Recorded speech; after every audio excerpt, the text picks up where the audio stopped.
1, 2, 3, 4 এভাবে মার্ক করা মুশকিল।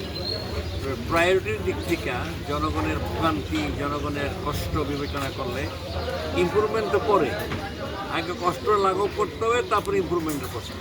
মানে মানব দেহে দেখেন, যদি কেউ অসুস্থ হয় আগে তাকে সুস্থ করে, তারপর নারিশমেন্ট, তাকে প্রোটিন ভিটামিন তখন খাওয়াবেন যে প্রোটিন নিতে পারে। সেই জন্য অত্র এলাকার মধ্যে, গোটা এলাকার মধ্যেই চাঁদাবাজি, সন্ত্রাস, ছিনতাই এগুলি হচ্ছে মানুষের নিত্যদিনের ভোগান্তির কারণ। মাদক এবং এলাকা এলাকায় কিশোর গ্যাং গড়ে উঠছে।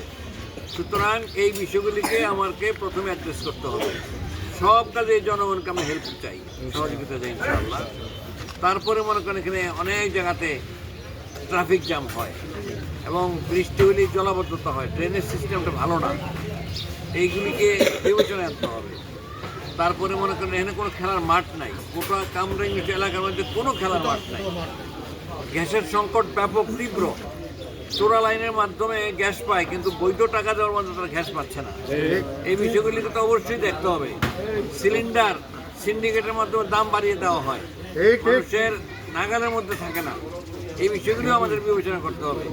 বিরাট একটা যুব শক্তি আনএমপ্লয়েড, এই যুব শক্তিকে এমপ্লয়মেন্টের উপযোগী করে গড়ে তুলতে হবে এবং ম্যানেজমেন্টের মাধ্যমে তাদেরকে পর্যায়ক্রমে কাজের উপযোগী করে তাদেরকে কাজে নিয়োগ করতে হবে। এইগুলি যদি আমরা অ্যাড্রেস করতে পারি, তাহলে আস্তে আস্তে অন্যান্য যে সমস্ত বিষয়গুলি আছে, স্কুল কলেজের উন্নয়ন, রাস্তাঘাটের উন্নয়ন, ব্রিজ, কালভার্ট, এগুলিও আস্তে আস্তে ইনশাল্লাহ হবে। কিন্তু আগে চাঁদাবাজি, সন্ত্রাস, কিশোর গ্যাং, যানজট, গ্যাসের সমস্যা, মাদক, তারপরে আপনার মনে করেন যে পরিবেশে যে দূষণ করে, এই সিস্টেমগুলি উন্নত করতে হবে।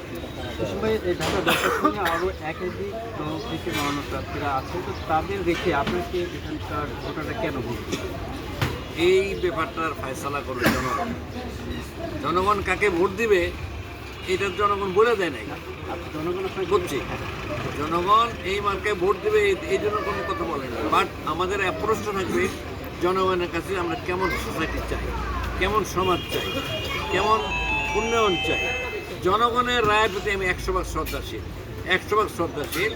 এবং যদি তারা আমাকে রায় দেয়, তাহলে আশা করি প্রতিদ্বন্দ্বী প্রার্থী মেনে নেবেন।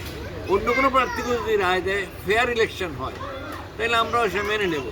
কাজে আমাদের অঙ্গীকার হচ্ছে রায় দেওয়ার জন্য আমাদের আবেদন যে সন্ত্রাসের বিরুদ্ধে আমাদের অবস্থান থাকবে, দুর্নীতির বিরুদ্ধে অবস্থান থাকবে, দখলবাজের বিরুদ্ধে আমাদের অবস্থান থাকবে।